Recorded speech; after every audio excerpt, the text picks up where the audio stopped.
Good evening, board members, staff members from the audience. Let the record show that today is October the 20th. The time is 7 p.m. and we will now call the Amherst County Board of Supervisors meeting to order. We'll move on to the approval of the agenda. We're going to need to amend the agenda, board members, and add under section 8, new business, item C. And that will be a letter from this board to the commissioner at the Department of Behavioral Health. So with that, is our motion to amend to approve the agenda? Madam Chair, before we do that, could I propose breaking the consent agenda out into two parts? Yeah, I was going to do that when we got there, but we can certainly do that now. I would request we do that as part of the amendments to the agenda, and I'll explain why. Okay, that's fine. So now we have 2 amendments to the agenda. Is there a motion to approve? So moved. Motion on the floor by Mr. Martin. All in favor say aye. Aye. Opposed, no. The agenda as amended is approved, and we'll move on to invocation of pledge of allegiance, and will be led by Mr. Ayers. Let us pray. Heavenly Father, we thank you for this day. We thank you for the change in the season as we see the fall colors approaching us. Father, we pray a special blessing over our country as we see different times. The times of the pandemic, the times of the political climate, and I pray that you will look over us as a nation and that we will make decisions that are in the best interest of our people as a whole. Father, be with our men and women of the military as they stand on foreign lands and here at home to protect the many liberties that we so enjoy each and every day. Be with our men and women of law enforcement, fire, and EMS as they protect and serve our communities that we so enjoy and live in and feel protected because of the services that they provide. Be with us, Father, as we go forward with the business of this county. Lead us, guide us, and direct us. Give us a strength, courage, and wisdom to make decisions that are pleasing to you and beneficial to our community. In your name we pray. Amen. Amen. I pledge allegiance to the flag of the United States of America and to the republic for which it stands, one nation, under God, indivisible, with liberty and justice for all. Thank you, Mr. Ayers. We will now move on to citizen comment, and we have one person here wishing to speak, Mr. Dennis Gallimore. Mr. Gallimore, we need you to come and give us your name, your address, and limit your comments to 3 minutes, please. My name is Dennis Gallimore. I'm at 230 Sutton Mountain Road, Amherst, Virginia. I come before you tonight to talk about the county's real estate assessment. I know that you're considering some additional taxes. Some of those deal with things, for example, as a cigarette tax I see on tonight's agenda. I believe that the county, through the work of its third-party assessor, has failed to generate the revenues so desperately needed through the real estate tax assessment. And I'm here tonight to highlight to you all some of those problems. I previously spoken to Mr. Ayers in March. I spoke with you on the telephone here about 2 weeks ago to start. I believe that you all may have some awareness of the problems, but I'm not sure that you're fully aware of the problems with the real estate assessment. The county has a purchase order with Juan Marines of Daleville, Virginia. That's your purchase order. The purchase order requires them to do 100% valuation of all county properties and to comply with all Virginia laws. The contractor has had failures in several areas. One of the things that the county decided they were going to tax this year was backup residential generators. Through the Freedom of Information Act, I asked the county building office for a list of generators that were permits that were issued. And in 2018, there were a total of 28 generator permits issued and canceled, of which Wamplerines found 6, according to the Timmins Amherst website. That's a 21% identification rate, 21.4. Or to say differently, is a 78.6 failure rate, meaning 3/4 of all the generators that the county building inspector's office says exist, the third-party contractor failed to find during reassessment. In addition to that, there are missing buildings. There's a piece of property that was listed as 2 acres. It turned out to be 40 acres. There are swimming pool fences missed and a whole host of other items, which we've discussed with Mr. Ayers. And we know that on March 3rd, you all discussed it in a meeting because we got meeting minutes that show that there was a closed board session, and Mr. Ayers gave us feedback saying that you all in fact had. Now, we've subsequently learned that the county was aware on the 24th of February of problems with the real estate assessment, to the degree that Mr. Profit sent a letter to Wamplerines, the third-party contractor. And this is a pretty damning letter that was sent to them. It said that they had an employee who had done an extremely inaccurate work, required them to redo that work, and asked them to show why substantial portions of the assessment had not been done in accordance with contract and Virginia law. Now, the question I have is, were you all aware of that letter? This letter in particular, right here, that's from Mr. Profit to Mr. Wamper of Wamplerines. This is a pretty bad letter. It starts off by saying that they're required to perform all aspects of this reassessment in accordance with the laws of the Commonwealth and the best practices of the assessment industry as established by the International Association of Assessing Officers. That's pretty rough when you have to remind someone what's in the purchase order, and tells them that there may be mistakes of fact. And in particular, the inspections and assessment cards prepared by one Ms. Tiffany Cummings appear to be frequently inaccurate. And as a result, they were asked to go through and redo all the inspections by Ms. Cummings, to look at every swimming pool or property containing a swimming pool, to find out if it had a fence around the swimming pool, because some were taxed and some weren't. All mobile homes to be reestablished. All homes with installed generators to be reexamined. Spot checks performed on other properties and classifications of properties to ensure the same mistakes weren't made by other Wamplerines assessors. And finally, to update the sales study so that it reflects the impact of any of those errors. By the way, the sales study is required by the purchase order to have been completed in August of 2018.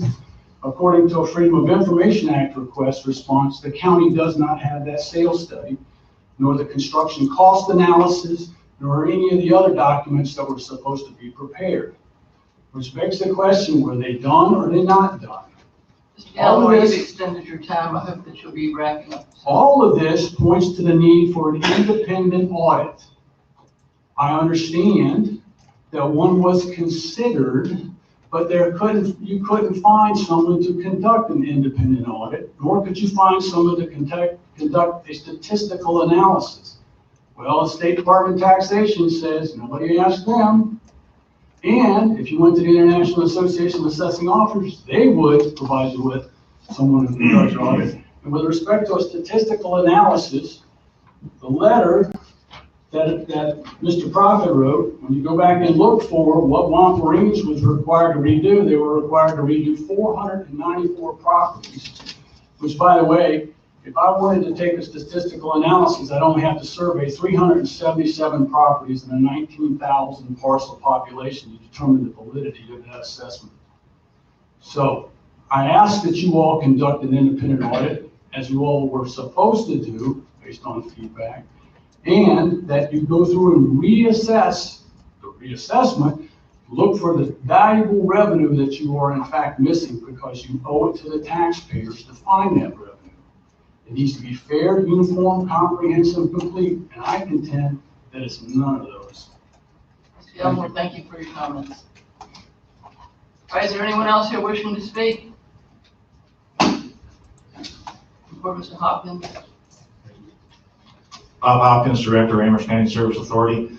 Not to continue to start this off with bad news, but there is a major problem possibly brewing at the Central Virginia Training Center, which might be the subject of the letter that you added to the agenda.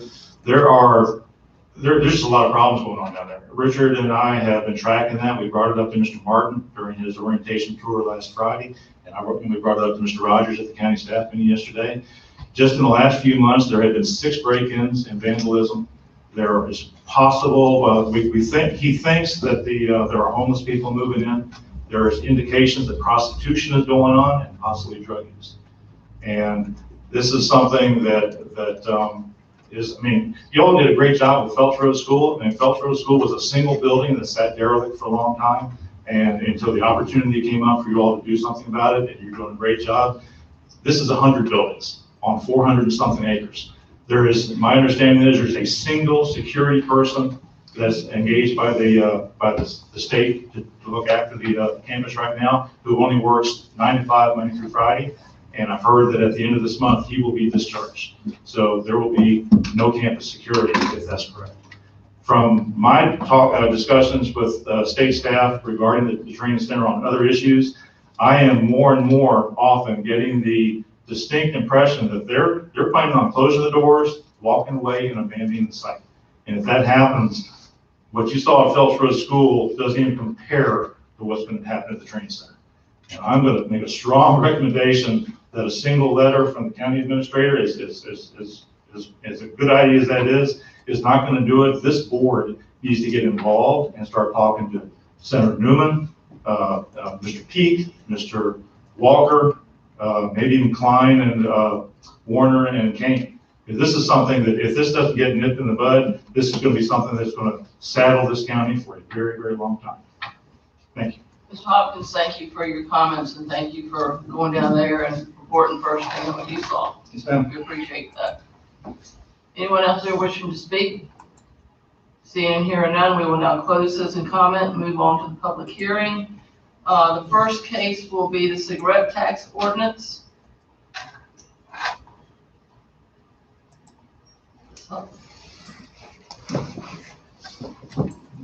Madam Chair, this ordinance was prepared by my office in consultation with Ms. Carden, Ms. Irby, and Ms. Wilkes in order to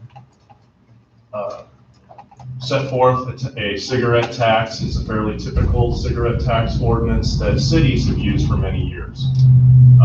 As you know, this has been a change that was made by the General Assembly in order to equalize taxing authority between cities and counties. Historically, cities have been able to have many taxes that counties couldn't.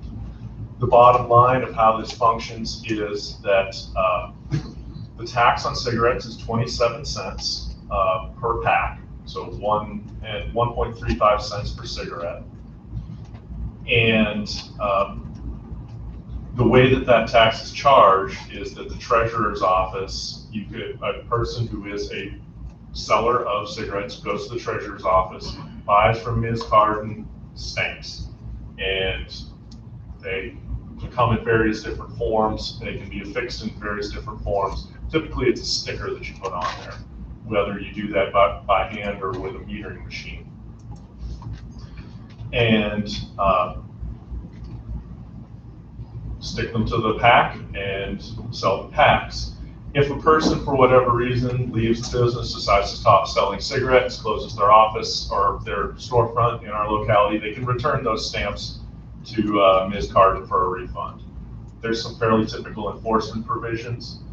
Since the time of the last draft that I presented to you 2 weeks ago, we've gotten some comments from some tobacco industry lobbyists one of which was particularly helpful in my respect. I had frankly missed a provision in code that came into effect since the last time that I had seen, the last time that anybody at my firm had worked on the cigarette tax ordinance. And that's that we now need to have a provision which allows people to use metering or other forms of stamping that are allowed by the Commonwealth. And I've talked with Ms. Carden about adopting the same definition of a stamp, quote unquote, as the city of Lynchburg. I can read that to you if you want. We also received a comment from industry that they wanted to be able to submit affidavits in the event that Ms. Carden ran out of stamps, so they couldn't buy stamps during a particular period of time. Ms. Carden does not recommend that because of the difficulty of enforcement in that situation. There is also, Ms. Wilkes, did you want to talk about the financial end of this in terms of how, of the remittances? I believe that there's 2 cents that the retailer, of the 27 cents, the retailer gets to keep 2 cents as their fee for doing the work of putting the stamp on it. And this is expected, and of course this is very much of a wild guess, but it's expected to be in the range of $1 million a year or more in tax revenue. Although of course only time will tell. So, Mr. Lockerbie, with the change that you just mentioned, do we need to do anything about that before we adopt this ordinance? I would recommend that you accept the ordinance, and if you look at the definition of stamp in section 14-171, I have some language here that is written in red. Rather than this entire definition of stamp, it would simply say, a small gummed piece of paper or decalcomania to be sold by the city collector, or excuse me, by the treasurer, and to be affixed to every package of cigarettes sold at retail in the county, and also any insignia or symbols printed by a meter machine upon any such package under the authorization of the treasurer. That's all. One more question, Mr. Lockerbie. Yes, ma'am. This is going back years and years to my former life. As far as oversight for this or any penalties that will be involved, would this be oversight of ATF, or would it be the responsibility of our local law enforcement? It would be the responsibility of our local law enforcement, local treasurer. Yes, ma'am. Okay. Board members, do you have any other questions of Mr. Lockerbie before we open up public hearing? I have a question. What is the sales tax or the cigarette tax in Lynchburg at this point? You know that? It is, if I may, Madam Chair, it is 35 cents a pack. And also, I have another question. And you may not know, may or may not know, but the other localities surrounding us, are any, Bedford County, Campbell County, I think the town of Appomattox has a cigarette tax. Is it? I'd just like to know surrounding, as far as that goes. Yes, sir. I have spoken with the Campbell County Administrator and the Bedford County Administrator, and they do intend to propose this to their supervisors. But as you know, we're a year out. Sure. And so we're just the first out of the chute because we were doing these initiatives anyway. We've gone forward with it and just let people get used to it and so forth. We can certainly delay and wait for the others, but I believe that they intend to take advantage of it too. Just one. Any further questions before we open the public hearing? Madam Chair, if I may, Mr. Lockerbie, so what I'm looking at in the ordinance, the definition of stand, what you read was just the first sentence, and then there's some other language you read that shows optional. So you're not recommending using a metering machine? Is that correct? No, we're recommending allowing the use of a metering machine, but not having an affidavit in lieu of using actual stamps purchased or authorized by Ms. Carden. Okay, so- Pre-purchased and pre-authorized by Ms. Carden. So the language would also contain the treasurer may authorize the use of a metering machine in lieu of the must contain such tax on purchase and affixing the gum stamps and so on. This entire definition got too complicated. Ms. Carden and I have had some conversations about this since the time that this was published, and we suggested that simplified language based upon the Lynchburg ordinance, which simply allows the treasurer to sell stamps and authorize the use of the metering machine. Oh, I see, okay, so just the first sentence. Yep. Thank you. And that optional language, Ms. Carter does not recommend because of the difficulties of administering it. Understood. Any further questions? All right, we will now open up the public hearing for the cigarette tax ordinance. Is there anyone here wishing to speak in favor of this ordinance? Anyone wishing to speak in favor? Is there anyone here tonight wishing to speak opposed? Anyone wishing to speak opposed? Sir, come forward. Give us your name, your address, and limit your comments to 3 minutes, please. My name is Anthony Belcher, and my address is 17867 Forest Avenue. I am a retailer, general manager for a convenience store. The tax scares us because people already have a hard time paying the price now. We don't want to incur loss of not only cigarette sales, but gas and other revenue. That's kind of my big problem or my concern. Is there anything other than the 2 cents that we as a retailer would get from this tax? That's my question. Not that I'm aware of. I mean, the 2 cents is for your, the trouble that you have to go through to put the tax on, and by simple math, that looks like $20,000 to the businesses here that sell cigarettes. Okay. And then, like I said, it's just a concern that we had. Right. I've been with the convenience store in Lynchburg and other areas. So I've noticed when the tax goes up, how cigarette prices drop. I mean, how cigarette sales drop. And it's a big concern because we're a gas station that sells cigarettes, beer, and gas. And that's 3 of our main things. So it's just something that we would hope you would think about as far as revenue for the counties on business day, on the business side. All right, thank you. Thank you for taking the time to come here and share your perspective with us. All right, let the record show that we've got 6 letters that were in our packet that came from people regarding this ordinance. All right, anyone else here wishing to speak opposed? Seeing and hearing none, we will now close the public hearing portion of the cigarette tax ordinance. Board members, is there any further discussion, any questions that we want to ask of Mr. Rogers or Mr. Lockaby? Any conversations that we need to have? Yes, this is a tough one because when you look at it from our perspective, all you see is, well, this is additional revenue that the county will receive, and that this will allow us to fund our capital improvement fund going forward. Although that very well may be true and accurate, we do not know how much it will bring in, and I have a feeling that our cigarette sales will go down dramatically because we're situated so close to the city of Lynchburg. A 35-cent tax on cigarettes certainly draws people across the river to buy their cigarettes. And so when they come to buy their cigarettes, they also buy additional things that has sales tax that we recoup. So we're at an advantage. Our small businesses are at an advantage because of that.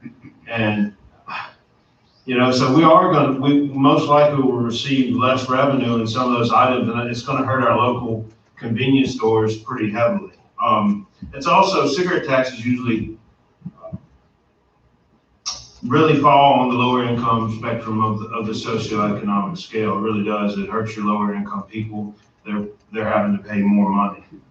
And y'all, Mr. Rogers is right. Yes, this will give us more money, but in the short term, but I'm pretty sure in the future, we will have to raise taxes. That's just the nature of government. I'm opposed to it. I would be willing to drop, if we could drop the cigarette tax down to make it more competitive to where we could still draw people across the river. 8 cents, I don't think is going to do it.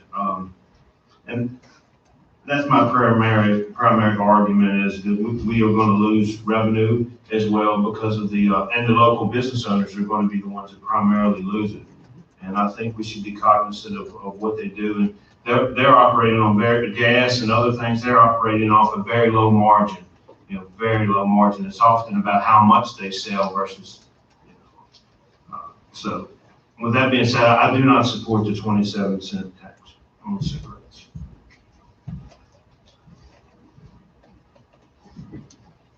Madam Chair, if I may point out just a few facts, just to remind the board that this tax would not take effect until July of '21, next summer, which gives the other localities a chance to put into place whatever tax they may be willing to do.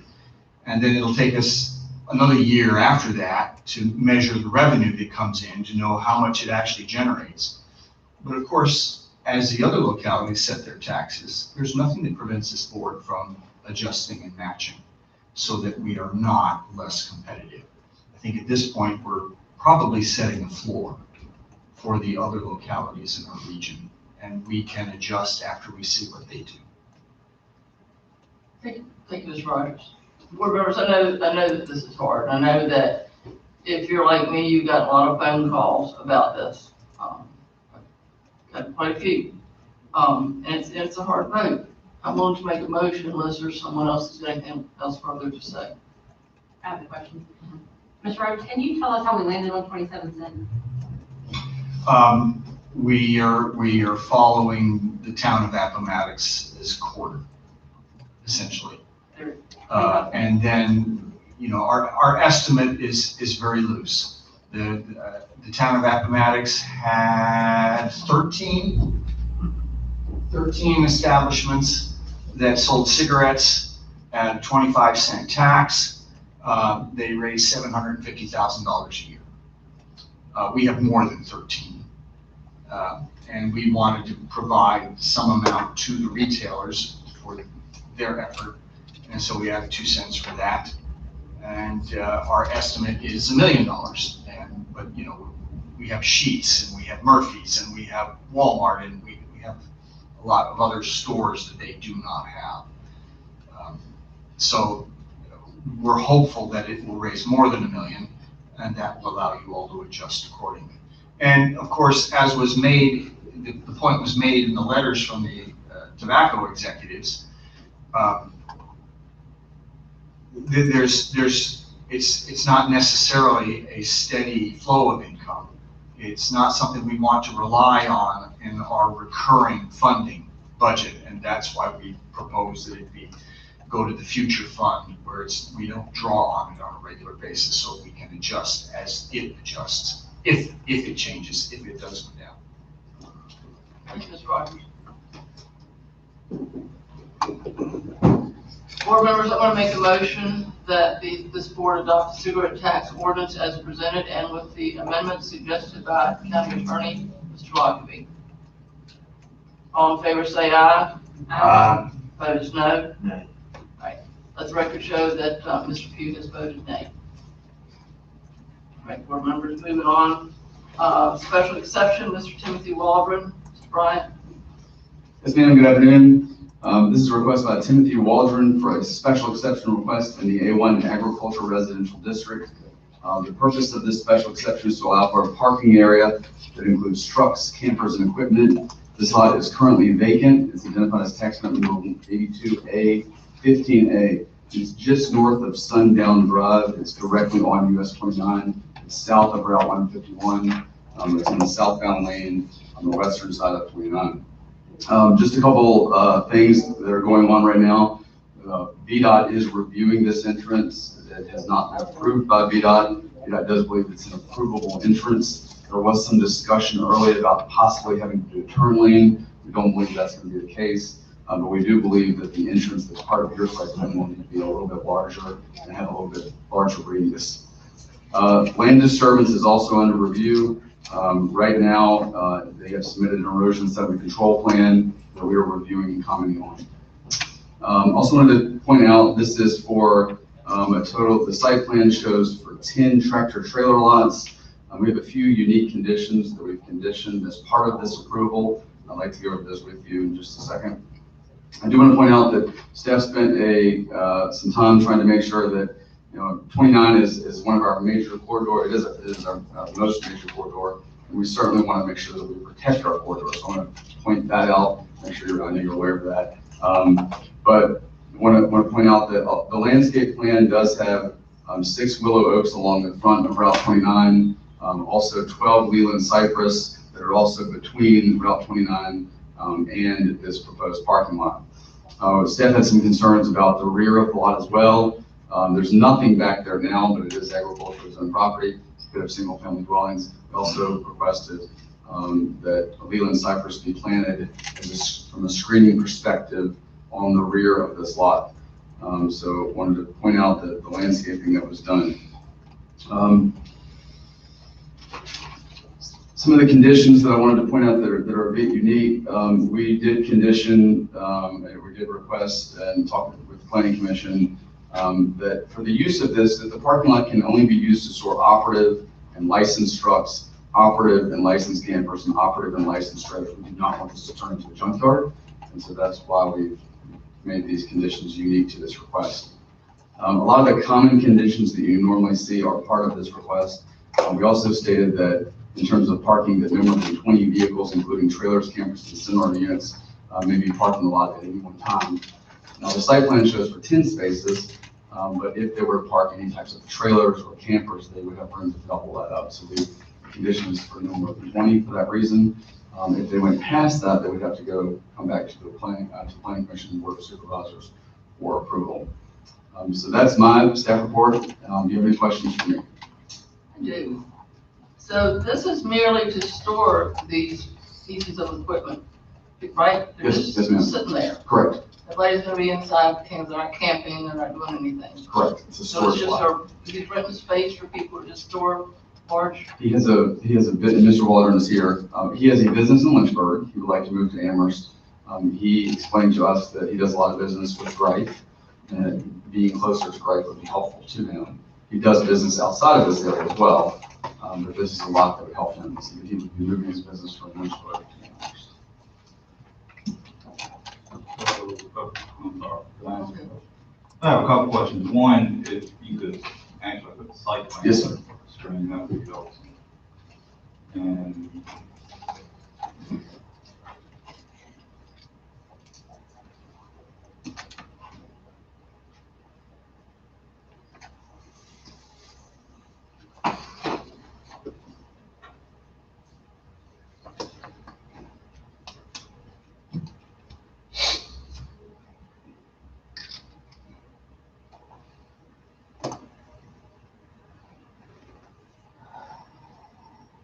See that okay? yes.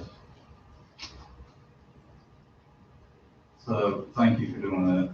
So what is the turnover rate? I mean, you say he's moving, and this may be a question for Mr. Waldron. You say he's moving his business here, but he's just storing. Correct. That's correct. So, I mean, are drivers coming and going from this? What's the turnover rate of trucks and campers? That's a question I'd like to ask Mr. Waldron.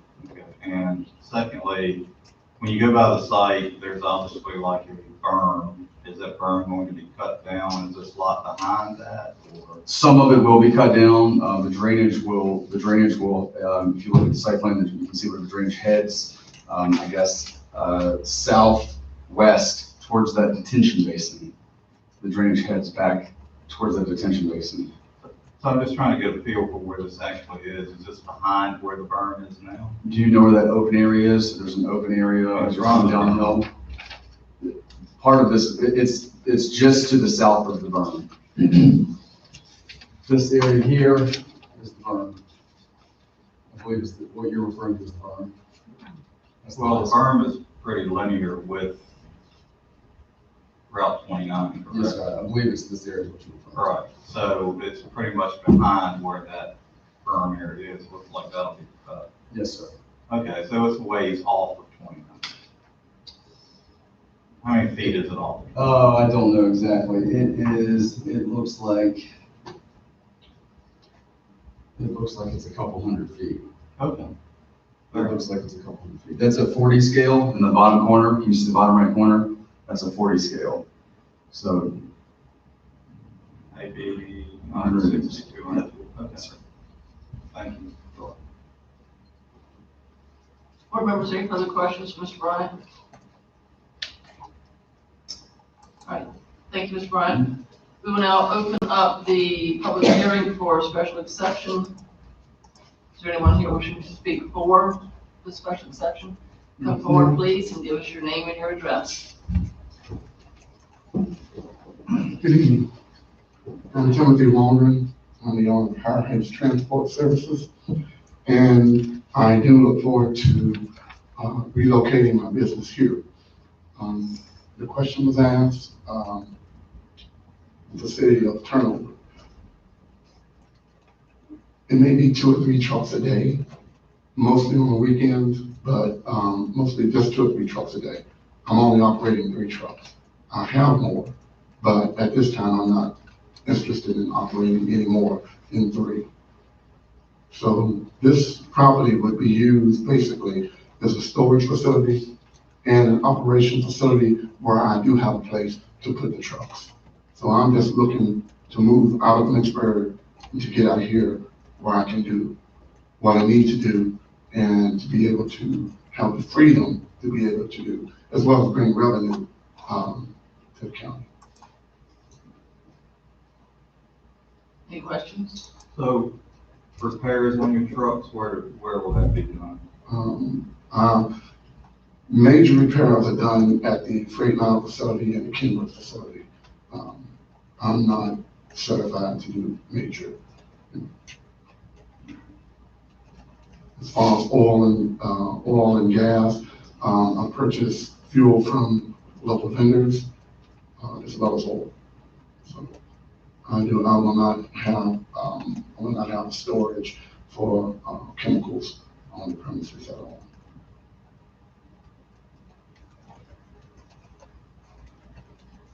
Any further questions for Mr. Walker? Thank you, sir. Appreciate it. Anyone else here wishing to speak for? Is there anyone here wishing to speak opposed to the special exception? Anyone wishing to speak opposed? Seeing and hearing none, we will now close the public hearing and move on to discussion from board members. Madam Chair, I have 2 concerns which Mr. Bryant touched on. One is that VDOT has not finalized their study on what entrances or turn lanes might be required for this. I can tell you this is a very busy stretch of 29, and I'd be very interested in hearing what VDOT has to say about the tractors and trailers coming in and out of that entrance that's being proposed. Also, this is a gateway into the county. So I'm very concerned with the appearance of this corridor. So that's my major concern. VDOT primarily not having their final, and actually I'm surprised that it's gotten to us without VDOT's final say on it. I would hope that in the future we would have VDOT's recommendations before it comes to the board, because if we approve it and then VDOT says, well, no, it kind of puts us in a tough spot, right? And Mr. Walker, also. So, I'm very concerned about the trucks coming and going and the appearance on the 29.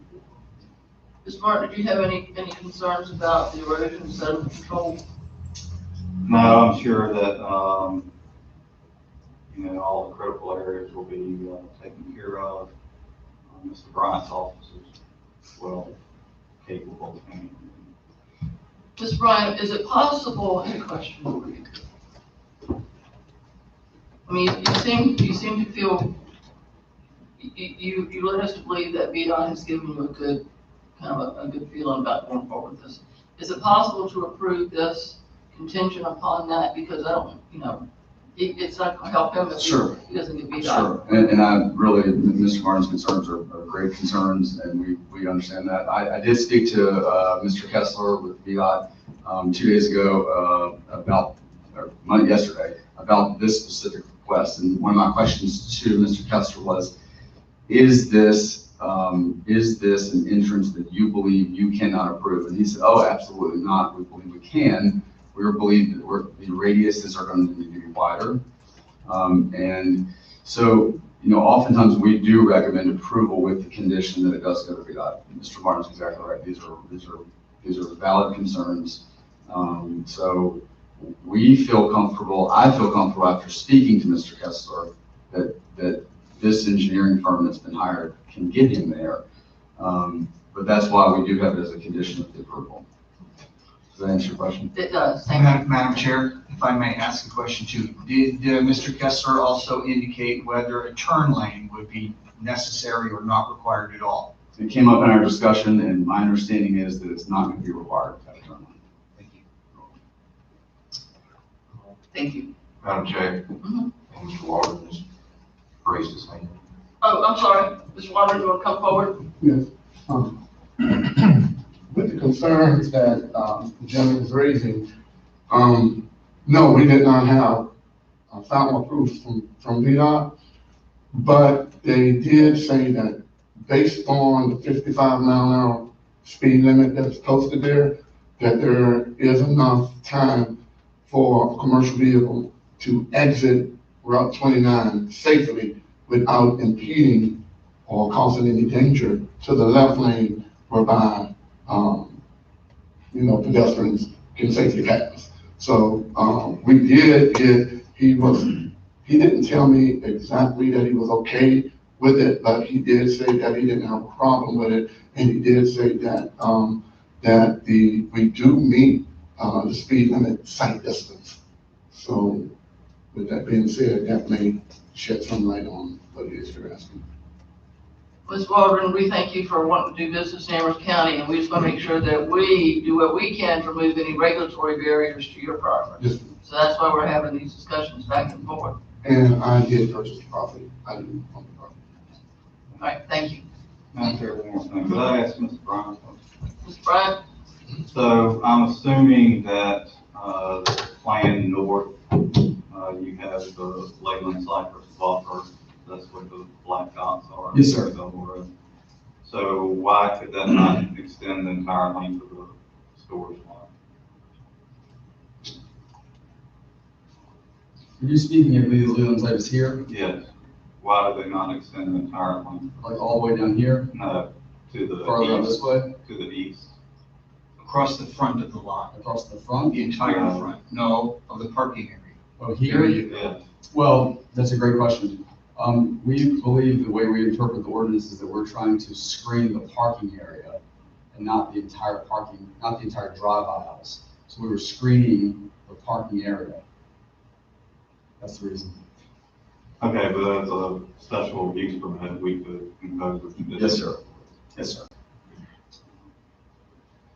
Mr. Martin, based upon the comments that I've heard from you and other board members, perhaps we want to add a condition on use to bar residential uses of the property, make that absolutely clear, and then secondarily to the substantial conformance with the site plan, subject perhaps to at most changes to turn lane or turning radius upon final site plan approval, unless you want to put it off for a month or two and see if VDOT gets you finally. Madam Chair, I'm prepared to make a motion if you're okay. I make a motion for approval with the conditions that Mr. Bryant for the planning commission recommended, adding it's contingent upon VDOT approval. And two, that the vegetative buffer extend along the entire frontage of the gravel area and wrap at least 20 feet on the northeast side.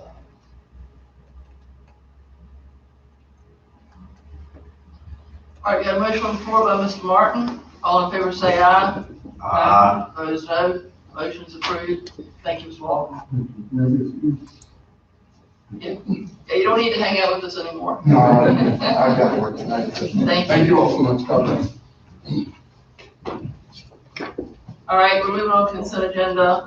We have broken in half the minutes. So, Mr. Martin, I think that you had something you wanted to bring up. Yes, ma'am. Madam Chair, on item D, I served in a volunteer capacity as chief of Amherst Fire Department.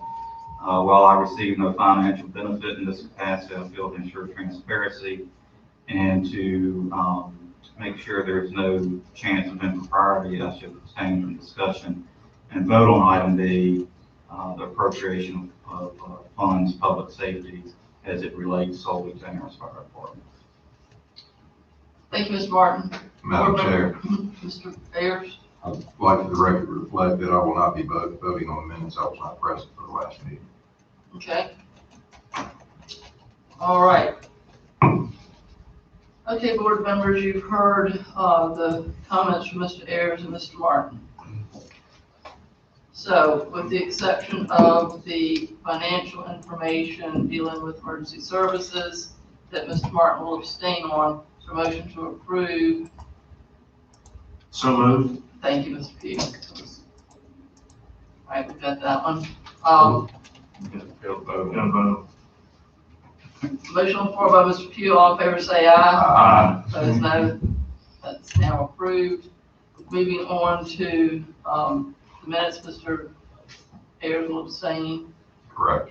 Well, that was the minutes, right? That was everything we're done. No, that was, we were voting on item A, right? I thought. Oh, I should do public safety. I'm sorry. I can't read my own writing. All right, so now we'll move on to the appropriation of funds for public safety. Are there any questions there?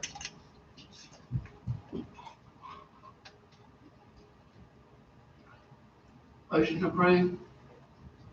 So moved, Madam Chair. Motion on the floor by Mr. Ayers. All in favor say aye. Aye. Opposed, no. Note that Mr. Martin has abstained. Moving on to old business. Mr. Rogers, you have some. I think this is really me and Ms. Wilkes's. Ms. Wilkes? We missed you last meeting. I just finally get to have a vacation. All right, so we are asking to amend the resolution for the lease purchase and the VRA financing.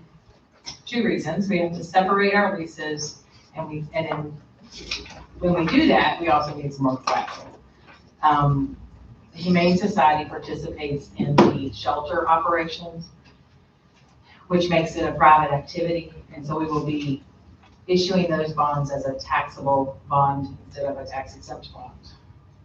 By removing the animal shelter from the lease, we now need more collateral on the other side.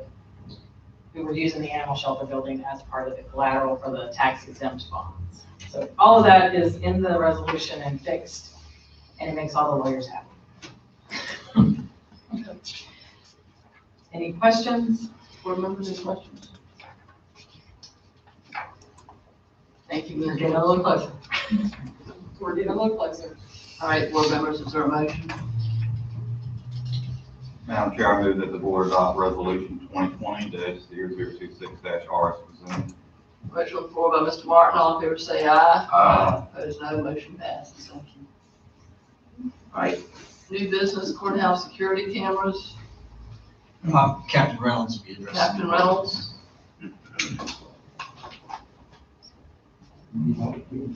Yes.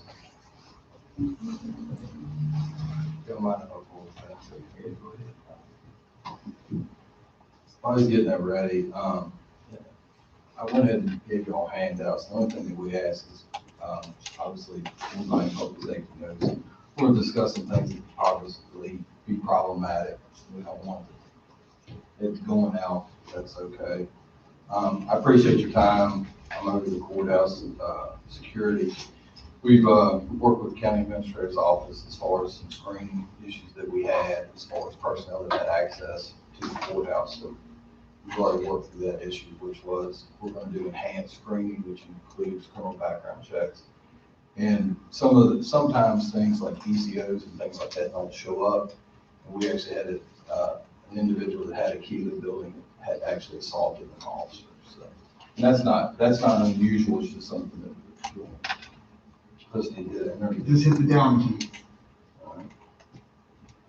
I'm definitely not one to give a history lesson, but what I found is 1872 was, the courthouse was built and we did a renovation, and and the whole front half of the courthouse was constructed. Access is through a security station that's manned by deputies. There are 8 coded doors. Obviously, that's something we'll discuss as far as problematic. Also, the master lock system grants access through the basement and also the front door.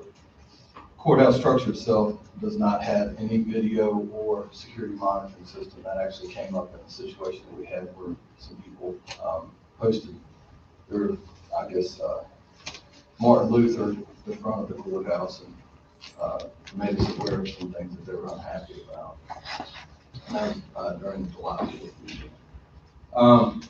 Y'all read this. It's not a scare tactic, just an update.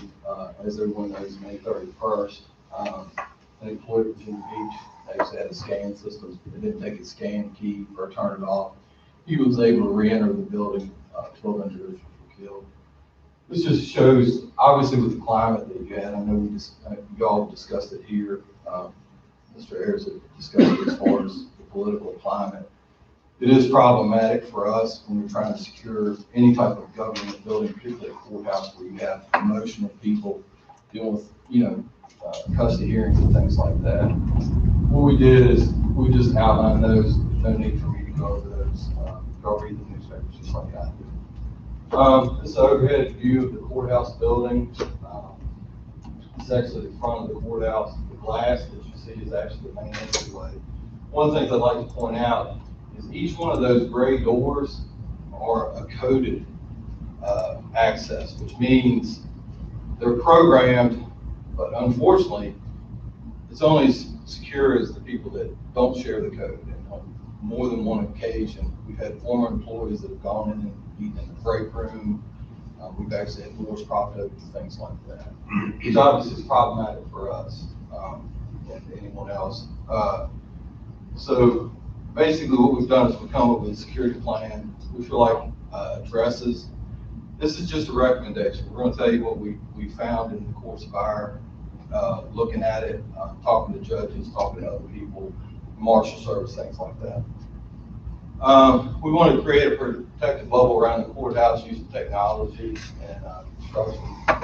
We'll get into that here in a minute. Basically, what we want to do is make the exterior, harden that exterior of the building. One of the things that we can do as far as construction is we've got a couple of glass doors that anybody can break. We also have windows that can be lifted. People can get in the building fairly easy. We also want to put 24-hour surveillance and security systems on the exterior of the building.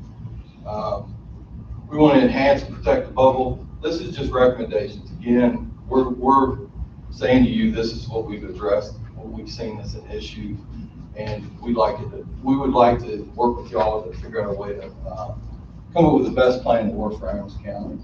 We want to restrict movement of inmates in unsecure areas. If I refer to you, Sheriff Ayers, that's what I know you have.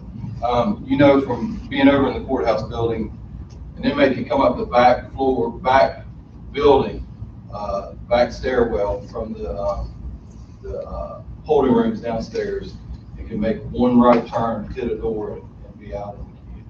And obviously, they're in shackles unless it's a different kind of case. And obviously, we don't want to be in a situation where people can get out really quick. Ones that are in orange jumpsuits, the staffing and things like that, we want them to be able to get out. We want to restrict access to critical areas. We don't want people to have access to judges and things like that. And we want to monitor the production bubble that we created for the personnel, with the personnel that we have and the technology that we find. This is kind of a view of the outside of the courthouse, the top of that's the old courthouse building. Like I said, I'm not going to do a picture lesson. Y'all know more about this building than I ever could.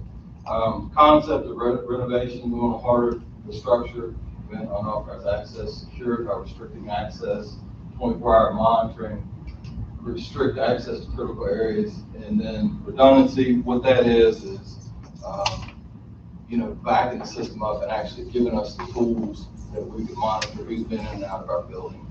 That's one of the problems that we've had is a lot of times there's no security of keys. We had a clerk not long ago that had an issue with what she felt like people were coming in her court, secure area, which is very important with deeds and things like that. People that shouldn't be in that room. She requested that the key be changed. She got locked out of the building with the new key that she had.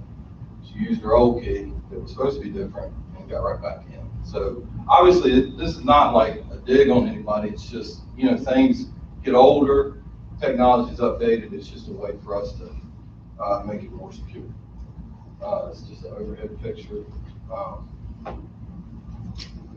We want to replace the exterior glass doors. I'm going to give you an example of an exterior door here in a minute. To prevent forced entry into the building, we want to remove and replace the entry doors, security monitoring all entry doors and windows.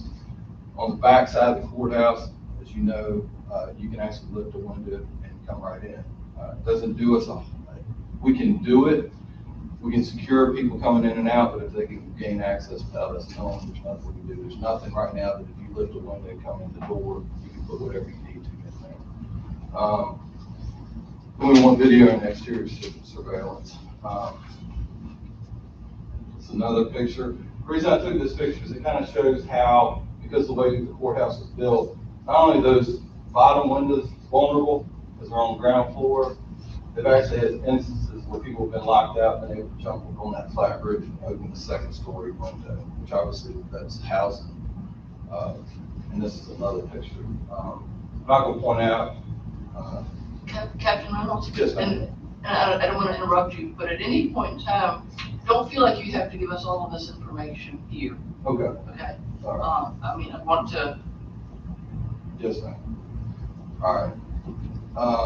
This is another picture of the courthouse. Not for the length of what you're saying, but security reasons. Yes. One of the things that we recommend is card readers on exterior entry points, 24-hour monitoring, security system which monitors unauthorized access, video surveillance on the interior, and hand screens, which we've already started. It's another picture of the courthouse. We're tasked with protecting the building. It's not designed for the current climate of violence against government rule of law. Without 24-hour monitoring, our deputies show up in the morning. They don't know who's been in the building, who's not been in the building. Recently, the door was left ajar and people were walking around. Deputies are reporting the panel doors unlocked. I already covered that. The monitoring system gives us a way to start the day and know who's been in the building and where they've been in the building. We screen everybody coming through the front door of the courthouse. It's ineffective. We can be gained through other entry points. Again, those 8 doors grant access to anybody that knows the code.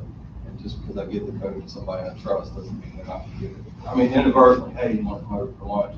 2 or 3 years later, more people know about it. It's also, from the interior bubble, security breaches important to pain or limit the threat. So, in other words, if we have somebody that gets loose in the courthouse, we'd like them to have to go through a couple security screens to get back out. This is one of the exterior glass doors that actually grants you access outside. I can go into detail on how that's a problem for us, obviously. This is an interior door. As you can see, it still has glass, but it gives them access to the door handle that they can possibly unlock. The way we do redundancy is we evaluate it every day. So in other words, if we have access control, we can go in there, look and see everybody that's been in the building, where they've been in the building. With the 24-hour monitoring, we could be in a situation where if we know the cleaning crew gets done at 11 o'clock, we can set the alarm and know somebody's been in this building.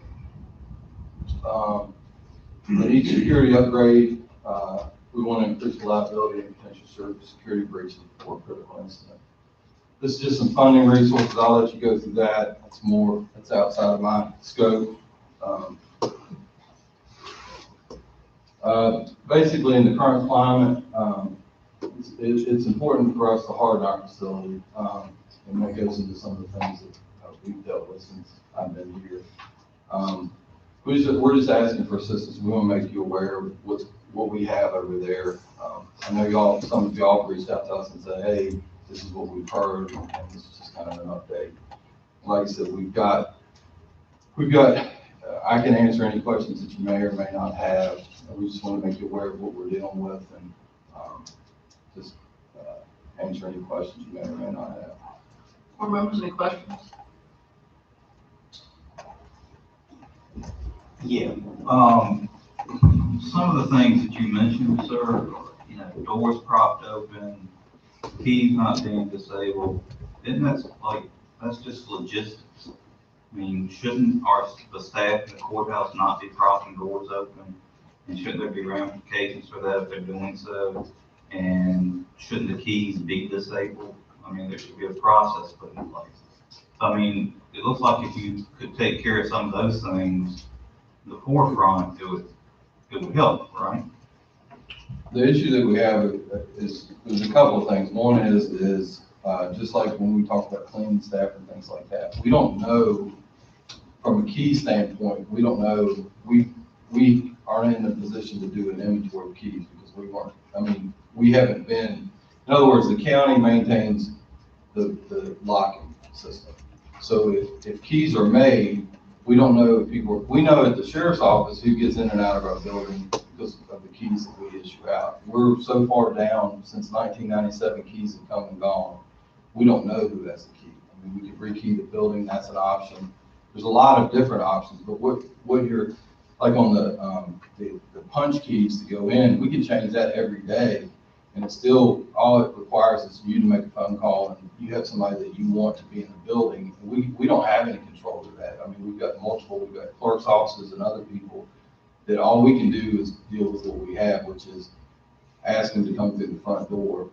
The sheriff can comment more on that as far as, we had a monitoring system that just monitors temperatures coming in and out of the building. And again, trying to get compliance on something that's beneficial has been problematic, and we're not in a position to dictate in a building other than we can say, hey, this is what we found as an issue.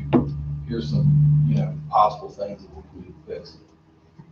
Yeah, I guess I'm not trying to tell you how to do security. Yes. It's not me, right? Yes. But it just seems like to me, the price tag I saw on this was quite large. It's high. So it seems like if you could maybe look at what you can do in the interim and then kind of prioritize things that might help, right? You know, how much would it be to just redo all the keys and maybe you change the key punch to a key access, that kind of stuff. But, I'm just saying, you know, if there's some easy things that we could fix by kind of like policy, or, you know, without spending, I think it's $500 million, right? Is what I saw. Maybe we should look into that. You know. So, I know it's kind of the judge's building, but it's your responsibility to maintain its safety. Is that, do I have the chain of command right? Yes, ma'am. Okay. What oversight does the judge have? Can the judge make any demands on security? I mean, he can tell us what he wants us to do, and we make every effort to do what he needs to do within the constraints of what we have. I mean, it's their building. That's what we tell all of our guys. We are guests here. We should be seen, not heard. We're here to support what they do. If they see us and we have to act, we probably made a mistake at that point. So this is what this is trying to be proactive and figure out a way to best, and you're exactly right. And for us, we could rekey doors and things like that. That's, you know, and maybe that's the answer. We're just saying this is where we're at right now. If we rekey the doors, what's the price tag? Just a security system. At a very minimum, I think we need to look at putting cameras on the outside of the building. I think that's a minimum. We need to look at that. I also think it's, I mean, we have homes and we put an alarm system on our homes. I think it's not a bad idea. You know, the system that we put in is a redundant system. That's why the price tag is so high. Is there something that we can come back to you and say, we showed you the Cadillac, it's $500,000. Can we do something that runs and does what we need to do? Yes, sir, we can come up with a security plan that works. It's just sitting down with the parties that are involved, the county, as far as keys and things like that, and figuring out the best way forward. Yeah, I guess, Madam Chair, if I may, is you said something about replacing. Did you say you wanted to replace the windows in the historic courtroom? No. What the doors? There's exterior. What we want to do is alarm all the windows. Oh, so not replace those. No. The only thing that we want to do to the old side of the courthouse is we would like to put solid doors so somebody can't break the door. Because with that door, the way it's set up, you can break the door and come through the door, as long as you won't disconnect that push button, it doesn't activate the alarm. Yeah, I agree with what Mr. Martin said, the simple things, let's work on those. As far as the cameras outside to catch anybody who wants to do any damage to our property, I'm glad to have those, that's my opinion. Yeah, the reason I brought it up, it was, when was it built, 95?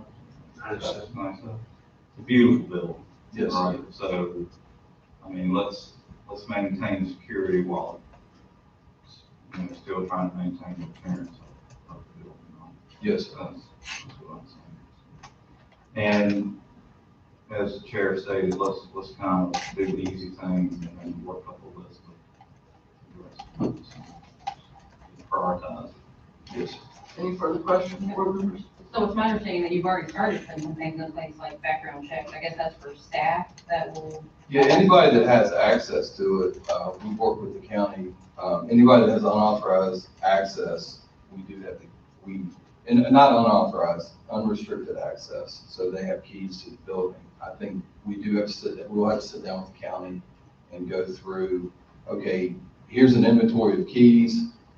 If we rekey the building, because I think you're right, that's the only sure way for us to secure that building is we're gonna have, at a very minimum, rekey the entire building.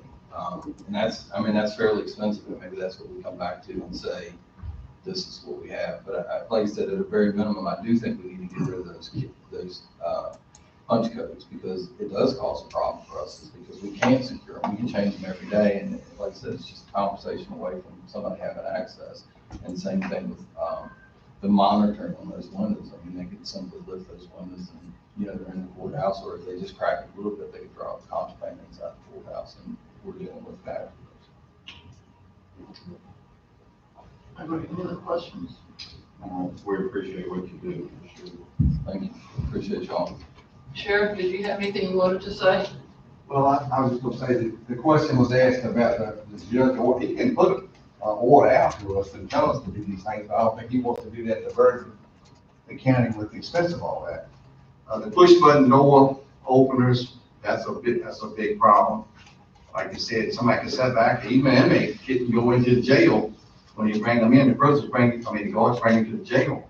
He watches good enough, and you inadvertently push the buttons, he knows how to get in the building. So that's a definite plus. We have people coming to meet the clerks or whatever and eat with them sometimes, and they come in the back door. Doesn't come through the front door. That's a thing. We want to fix that. We bought the COVID machine to put over to make everybody safe. If everybody don't go through the door, like I told the department here the other day, if you don't require your people to go through there, what good is it? We put the machine in there, and not everybody's going through it. I hate to be the one that they have COVID in the building and they didn't go through the machine. I know it's a big price, I need that, but I think it's things we need to fix as far as the cameras. If somebody faces the courthouse, we don't have any way to know who done it. That's the big thing. We've had a couple instances where nobody faced it, but people put stuff on monuments and whatever, and I thought that was real important to have some kind of security system we could watch it 24 hours a day. I agree with you. I don't want to burden you with a $500,000 bill. I need that, but we want to pick the most important thing to fix. But and the key issue, we don't control the keys. Who does control the keys? County. And I'm not pointing you, Dean, but the county does. The county does. And like you said, we've had a person work on the cleaning crews. We found that this gentleman was ECO'd and made a threat to one of our law enforcement officers a week or two before that. And he caught it on the screen and looked this guy, and one of them saw it and says, "You can't let this guy have the key to the building." He come in the cleaning crew, and hide a weapon or something for a court case next day, and somebody gets killed. And there's been keys given out for years, I understand, before I was up sheriff, when he was there. That I don't know who got them. Well, isn't there a way if we rekey this building, which is a big expense, but I tend to think it needs to be done, and you get those keys and you monitor who has one, who doesn't. I mean, aren't there some keys that you can't, it's illegal to make a copy of them? Well, they're like it. The ones they have are like that. Yes, ma'am, that's correct. When we added this extension on the building, we had the same problem in the building, and we rekeyed the entire building with keys that cannot be copied.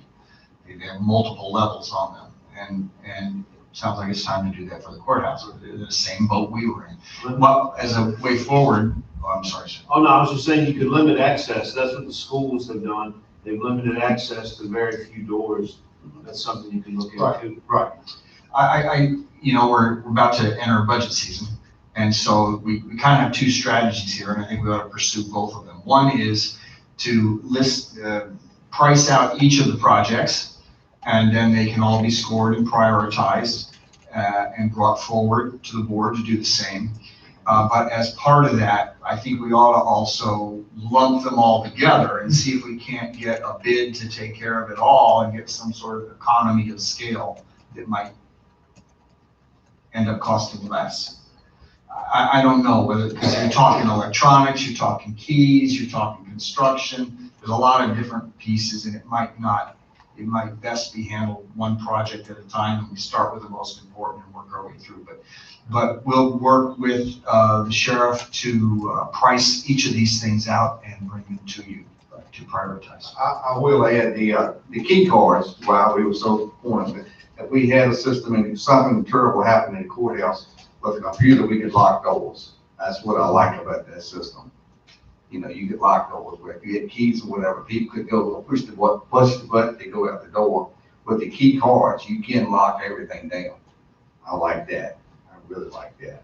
But I know it's expensive, and I'll leave it up to you guys and ladies to make those decisions. But we just want to bring it to your attention what's happening there as far as the security system.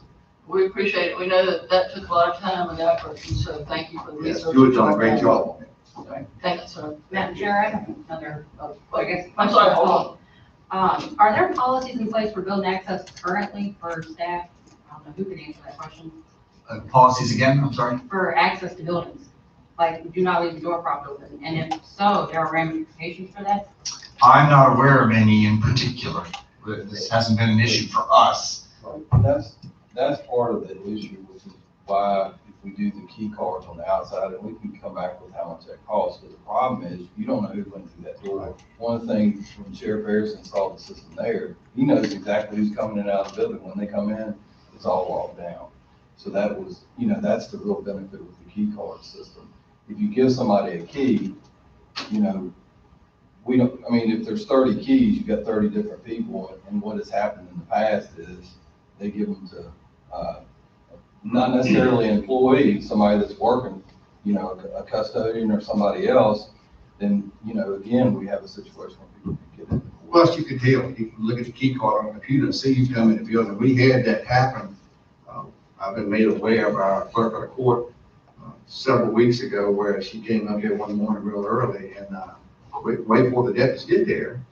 And the front door was popped open, and a person that walked into the clerk's office, went back to the clerk's office and left some business paper for G&E or some for it. I don't remember which one it was, but she told me this guy was just walking freely in the building. We have voting and everything going on right now, so. Doesn't that concern you, the door was propped? Absolutely. But how did I find out who did it? Well, there's keys everywhere. You understand what I'm saying? A surveillance system would show me who did it. A key card would tell me who did it. When someone comes in that building, I can go back and look in that building anytime and see, because we have a key card, tells when they come in and when they leave and everything. And I don't control that building. I'm not the boss of that building. I have nothing. All we do is provide security to them. I don't have any authority to tell anybody. Well, my point is, we could go out and spend $500,000, right? Yes, sir. For whatever it ends up being, put in all new security equipment. And then policies and procedures aren't followed, what good would? Oh, exactly. You got to follow the policies and procedures, but at least I can go back and tell whoever boss it was that they didn't follow the procedure. They did not lock a door. They left someone in or whatever. I can't control. I can't tell the clerk of court what to do. I can't tell the judge what to do. I'm responsible for these people. And I can make sure if one of them doesn't do right, I can hold them accountable. But I have nothing to do with everybody in the courthouse. There's several people in the courthouse. The clerk's office, J&D, JD intake, General District Court. You got the voter register. Everybody's in there. And I have no control of them. I can't tell them what to do, Mr. Martin. I can't tell anybody. Some people have control over these people. To answer your question, and I'm not trying to like throw a Hail Mary for $500,000, but one of the things that you're talking about, spending $500,000 is get a commitment from the circuit court judge who has that and have him put an order saying that the Board of Supervisors is willing to do this. In return, we want a court order that stipulates, because at that point it gives us real teeth, because it's not like some random person entered the building. It's whoever had that key card came in the front door at 11:30, the building's supposed to be closed at 11, and they're in violation of the circuit court order. And that's the teeth. I've met with him a couple of times in reference to this stuff and all these things. Of course, he's not gonna come in and order you to do that. He's not gonna do that. But he is in favor of all these security things. He wants these things done, but he's not gonna order. I think the county pick $500,000 burden to fix all these things. And if y'all prioritize, and we'll do what we have to do. Thank y'all very much. Thank you. All right, now we have the ratification of the CARES Act grant application, Mr. Rogers. Yes, ma'am, this one's mine. A week ago today, I submitted an application for a little over $1 million of CARES Act funding. The reason for that, in our normal process, before we apply for grants, we come to the Board of Supervisors and we get your permission to proceed. I did not wait for that. I did call the board members in advance to tell you about the grant application and to get your approval. The governor released information the Thursday before with actual guidance and the application forms on the Friday before, notifying localities that they could submit their applications for funding the following Monday, which was Columbus Day holiday. But we, with the help of our contractor Firefly, who is already working on broadband expansion in the northern part of the county, they helped us to produce an application. You, ma'am, came in and signed the certification form that was required, as did I and the finance officer, and we got that application in. It was important to get that in because the money is issued on a first come, first served basis. So we wanted to be one of the first applications in there to get that. In your package, you can see the 3 areas that the money would be applied to expand the coverage that Firefly is already installing. It would also include 3 hotspots. We haven't identified the location yet, we're going too quickly, but we'll do that with the school's help, where citizens can also get broadband availability. But at this point in time, because I acted without the board's approval in advance, I'm seeking your ratification of what I have done. Board members, any questions?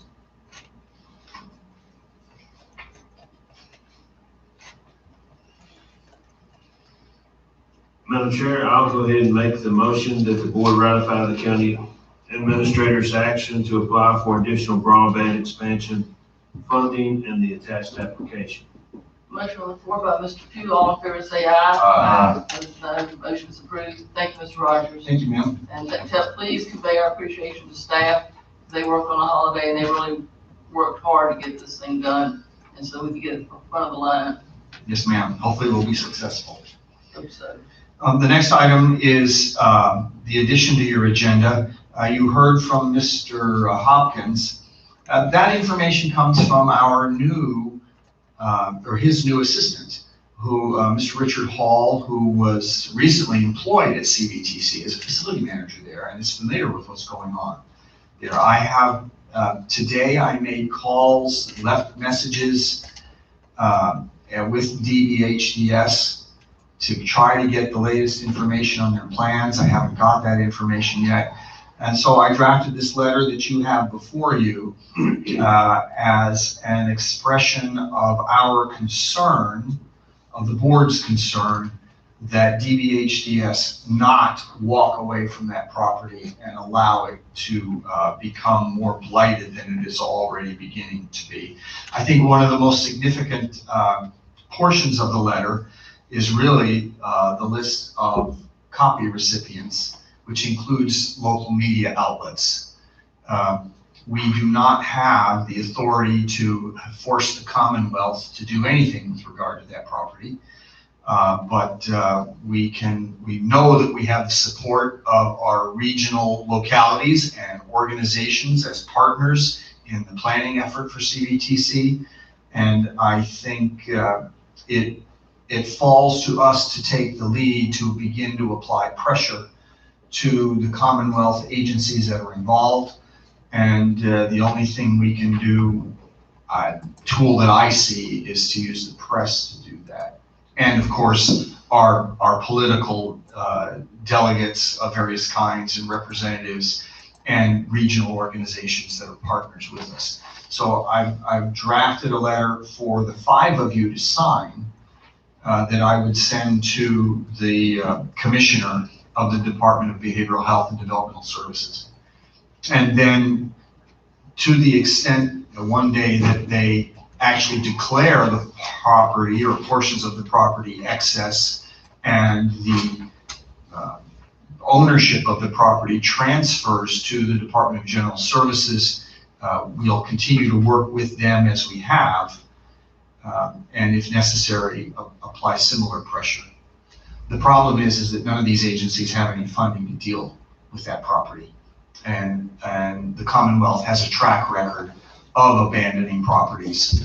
And we just don't want to, I don't believe that we should allow ourselves to be victimized by that past practice. And this is why we've hired a lobbyist. This is why we've engaged regional organizations and other localities to help partner with us. We are doing everything we can to keep this at the forefront of the General Assembly and the governor, so that they will pay the proper attention and not create blight in our community. So at this juncture, I invite you to ask questions of me, of our attorney, and that we craft some sort of reaction. I would like to actually speak with their project manager before I send this to confirm that they have no contract in place after 31 December. And so I would promise not to send this until I confirm that. But even so, you know, to have one person in charge of security there, it's only there from 8 to 5 every day, is not security at all. On your list of people that you're sending this to, and this is a pretty comprehensive list, what about HHS Secretary, Secretary of Health? Is that, I think that, Mike, what do you think? That would make a difference. It's not gonna make a difference, but at least if they're on notice, and it's Probably involves won't the Department of Health, Behavioral Services. And of course, the last news organization at the bottom, WXYZ number, is just my catch-all for anybody that I've left off and that we want to include. It doesn't actually exist. Mike, does the AG's office have anything to do with this, any sway at all? Not really. Okay. The only thing the AG's office is gonna wanna do is figure out a way to keep us from doing anything. I Right. mean, I'm just being honest here. So, Mr. Rogers, in your letter that states there are rumors in the community of prostitution and drug use, is it verified though at this point, or not? No, I have spoken with Major Elliott in the Sheriff's Office and asked him to see what he can confirm. Yeah, That information comes from Richard Hall. Okay. Well, I'm sorry, what are you doing? No, I was just wondering, I mean, if it was It concerns me legitimately too. going on, of course, that it would be better if it, you know, instead of rumors, it is happening. You know? Yeah, so I can wait. I can wait and try to confirm more of this. I am reluctant to assert rumors, especially when there's only one source of that rumor, without some kind of confirmation. But I wanted to put in front of you all the negative information that we have. And it's absolutely possible, you know, there's a lot of empty buildings everywhere, so it's easy access to them. I'm glad you brought this to our attention, because I was actually going to raise the issue during that issue when I was before, because I did go out and either Mr. Hall or Mr. Hopkins this past week. You know, even to the point that they're just gonna walk away and not cut the grass. And I understand that the state may not have funding, but I'm not sure we have the funding for the increase in services that it's gonna take to deal with the issues also. Just a couple of clerical things. I'm not District 2, I'm District 1.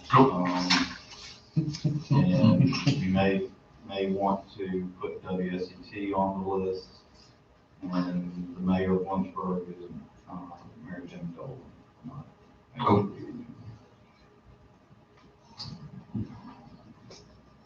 But, okay, when they shut it down, it goes to the GSA, right?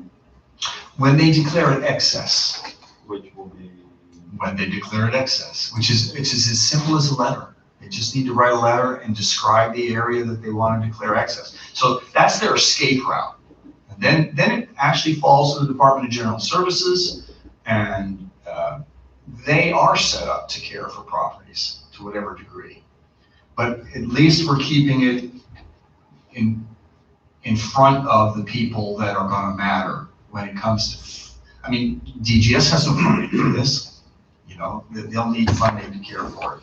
And so these are the people that will help, I think, motivate that.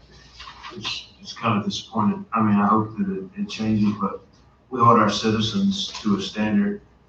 We send people out to mow their grass, we drop bills off at their houses. You know, we do all these things to our citizens that don't have nearly the financial finances that the state has, and it's disappointing. So hopefully we can get some help here. oh, absolutely. I mean, at a minimum, they can keep the grass mowed and a security officer on the scene. I mean, you know, how do we know if they set a building on fire down there and we send our fire crews, if there's somebody in the building? There's somebody that's gonna have to go in there and look. It's ridiculous to put our people in that kind of situation. So I think what I'd like to do, ma'am, is if I've got the concurrence of the board, that I confirm as many facts as I can and make adjustments accordingly, and then track you each down for a signature once I've got actual facts in here that we can stand on, and then get your signatures, and I'll clean up the mayor and the TV stations and so forth, and then we'll send it. Board members that work for y'all? Yeah, thank you. And Madam Chair, thank you for drafting this on our behalf. And as I spoke to you yesterday about Mr. Chief comment, we hold our citizens to a standard. I think that the county and the state ought to be held to that same standard. So appreciate that. Thank you. There is one thing that I will make sure and mention is that once this winds up getting surplus to DGS is going to turn around and want to get rid of it. And that's why, and they'll have to offer it to us for 6 months to figure out what to do with it. And that's why we're doing the CVTC master plan, so that we have some idea of what we want to do, what's going to happen with it next, rather than it just getting auctioned off to heaven knows who. All right. It's an opportunity and a challenge. Yes, it is. Thank you. All right, Mr. County Attorney, do you have anything? That was it. Thank you, ma'am. Thank you. Liaison committee reports, you can see those. And departmental reports, landscape ordinance, Mr. Bryant. Yes, ma'am. Give me a second to set up the PowerPoint.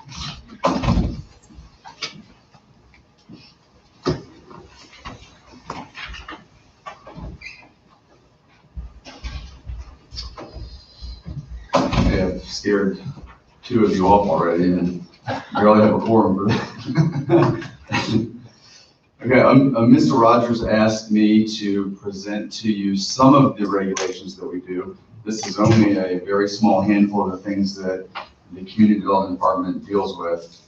So I'm really just giving you a smidgen of what we do, but this is what I understand that out of your retreat, you wanted to hear some of the regulations and things that we do, and to try to better explain what we do and how we operate.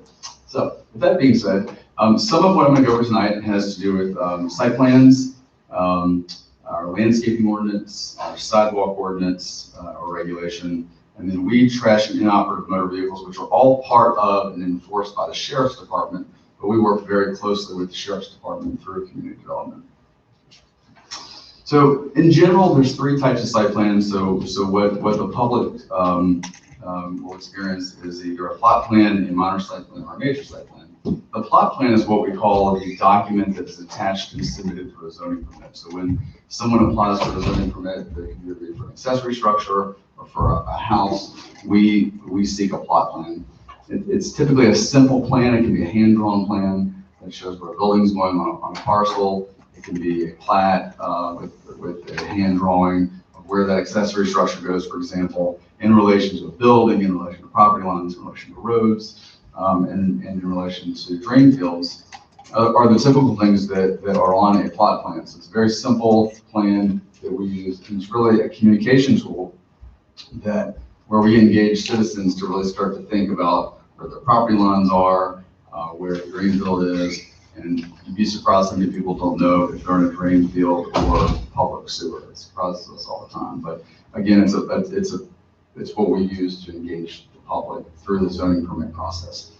The other two types of site plans are a minor site plan and a major site plan.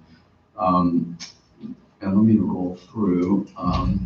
So a minor site plan is typically when we have additions to an existing commercial and industrial structure. So for example, if we had an existing structure like Walmart and they did an addition that was less than 20%, they could go through the minor site plan process. Or a proposed revision to a site plan that was already previously filed. And anything that any non-commercial wind turbines, which we got a lot of effort on that in the mid-2000s, and that kind of got away. But there was a lot of effort across the Commonwealth on wind turbines. We thought that was the latest and greatest clean energy tool, which didn't pan out in this area. Or minor site plans are also developments that are requiring commercial entrance. So minor site plans require a little bit less information than the major site plan. However, both minor site plans and major site plans do go through our development and review committee process and onto the planning commission.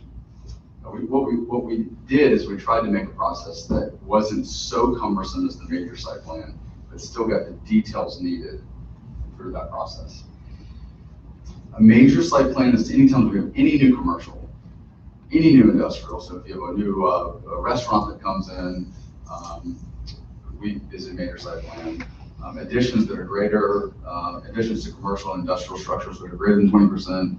If there's a mobile home park, residential units greater than 4 units, planned unit developments, a change in use to require 10 or more parking spaces, wireless communication facilities, and townhouse development projects are all aspects that require a major site plan. One thing that's important about major site plans is we always require a professional to prepare. So a major site plan cannot be prepared by Joe Blow off the street. It can't be prepared by staff. We're not licensed surveyors, we're licensed engineers, we're licensed architects. So it does have to be prepared by a professional. A major site plan does. So those are the three types of site plans. Again, a plot plan, a minor site plan, and a major site plan. And as a result of that, we get into landscaping requirements. And so I know one of the questions that you've had is when are landscaping requirements required? And so landscape plans are required when we do a minor site plan and a major site plan. I mentioned to you that both of them go through the development review committee. So things that could trip them are additions or are new construction. And those are typically a little more cut and dry because a lot of times we're dealing, most of the time in those situations, especially for a major, we're usually dealing with a new development. So we have a piece of ground that is undisturbed and we start with fresh, where we can look at the parking, we can look at where the public water and sewer are going, the parking lot, the lights, and all of those things fit a little bit better. Where it's a little more difficult sometimes with landscape plans are when we impose conditions as part of a special exception or rezoning. Albeit that's a great time to try to gain more landscaping. It can also be a challenging time to gain more landscaping because when we retrofit lots that pre-exist zoning, and keep in mind that in Amherst zoning legally began in 1982. And so with that, we have a lot of lots, and Route 29 was largely built out prior to zoning. So a lot of times we spend effort trying to retrofit landscape plans based on the special exception conditions and or rezonings. The picture in front of you is the recently planted shrubs in front of the A1 Auto Sales. They put shrubs all the way in front of the parking lot, between the parking lot and Route 29 business. We require sidewalks in a little bit different aspect. You can see from this picture our growth boundary. And so you may recall, those of you who've been on the board for quite some time or had any conversation with me, that the growth boundary in some aspects is certainly the area that we are saying, hey, we have public water, we have public sewer, we have utilities, it's a denser area. A lot of our zoning aligns around the growth boundary in terms of residential uses, commercial uses, and even some industrial uses. And so the growth boundary is an area that we say, if to require sidewalks, we require them when you're in the growth boundary for public water and public sewer, and if you front on a primary highway or US highway. So primary highway, it could be Route 130, it could be Route 130 in the growth boundary and Route 29 business are your two primary areas that we're looking at. We put that requirement in, and then a few years later, we ran into some problems, and we came back to you and we said, okay, well, we may have situations where we don't always want to require sidewalks. There may be some situations where it just doesn't make any sense. And so we added the requirements may be waived if the zoning administrator and VDOT determines that an area is one where sidewalks do not presently exist and are not likely to be constructed. So it gives us an opportunity to go through an analysis, review, and then determine if that is, we should require them or not. Keep in mind, if it's a special exception or rezoning, the Board of Supervisors has the ability to impose conditions, kind of like we did tonight by expanding the landscape and adding a bit more. Okay. Weeds and overgrown grass is enforced by the Sheriff's Department. It's defined as any plant, grass, or other vegetative that's 12 feet and inches in height. It shall not include trees, ornamental shrubbery, vegetable and flower gardens, cultivated crops, or undisturbed woodlands. So we don't enforce this ordinance in the agricultural district. Okay, this is enforced primarily in the residential district and the commercial district, so largely in the Madison Heights area. The sheriff can they can do fines of up to $3,000 in a 12-month period. The next section is also enforced by the Sheriff's Department is refuse, and our building department helps with this. It's defined as any trash, litter, abandoned personal property, or other debris, and they can give notice within and seek compliance within 10 days for all the refuse to be removed. And properties in violation are also served certified mail, and the property is posted. Fines are $3,000 in a 12-month period. And then finally, inoperative motor vehicles. You know, we're a bit unique in Amherst how we handle this. I recall my time in the city of Lynchburg, we enforced inoperative motor vehicles all over the city of Lynchburg.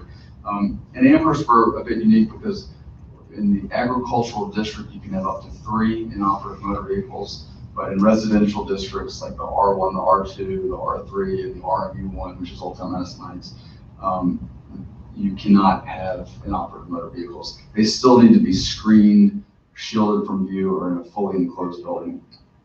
Properties in violation are also served a notice and posted, and the letter is sent certified with 7 days to comply, instead of 10 7-day compliance period. And the Sheriff's Department has the ability to remove vehicles that are out of compliance. All charges are paid for by the property owner. So that really concludes what I understood you wanted to hear. I'm here to answer any questions that you may have. Can you go back one slide? Yes, ma'am. When it says that the property is posted, what does that mean? They post a letter on the property. So they can tape it to the door, they can put it, so they're actually physically putting notice on the property. Is that taken in Amherst? No. Goodness. It's dramatic. So why does the sheriff's office enforce that as a zoning issue? What? Which one? Weeds and trash and all of those 3 things are in the Sheriff's Department. It's not necessarily a zoning issue. We do, however, get a lot of the complaints. They come to our office and then we funnel them through the Sheriff's Department. So they are written in code that they are enforced by the Sheriff's Department. Mr. Rogers asked me to go over those because he understood that you had questions about those regulations and which office takes care of them. do have another question. Who is enforcing the trash can ordinance that we just put in place a couple months ago? That require our businesses to have trash cans, because there's a lot of businesses that don't have trash cans. Well, as we discussed previously, we operate on a complaint basis. So one of my ulterior motives in having Mr. Brian brief this to you all tonight is to sort of deputize you all as another set of eyes. We are eager to receive complaints and act on them where they're legitimate, and your eyes are as good as anyone else's. So if you spot these things, you can turn them. I regularly point out properties to him, to Nate, and to Deputy Meeks to pursue, and they do, because my complaints count too, as do yours. I complain, you know how much fast food I eat. So Jeremy, And my wife. the parcels in the A1, 3 or fewer inoperative motor vehicles. What's that mean? If you've got a 500-acre farm and they're, So in this ordinance has been around for more than a decade, but you're right, it's a good question. If you have a 500-acre farm and it's in multiple parcels, so it's all about the parcels. So if you have one parcel of land that's 500 acres, you can only have up to 3 inoperable motors. If you had 2 parcels that were 250 each, you could have 3 per parcel. That is assuming you got 500 acres and we catch you. And you can see it. Yeah, you wouldn't be able to see it largely unless it was right along the road in an area where someone would complain. Yes, sir, or we receive complaints from someone. any further questions at this point? Jeremy, we appreciate you doing this. I mean, Ms. Bryant, we appreciate you doing this. Thank you. Thank you for having me. All right, we will now open up citizen comments. Is there anyone here wishing to speak? Seeing and hearing none, we will close citizen comments and move on to matters from the board. Mr. Ayers? I have nothing. Mr. Martin? Mr. Pugh? I have nothing. Ms. Moore? And I don't have anything either. Is there a motion to adjourn? So moved, Madam Chair. Motion on the floor by Mr. Ayers. All in favor say aye. Aye. Opposed, no. Meeting's adjourned. Thank you.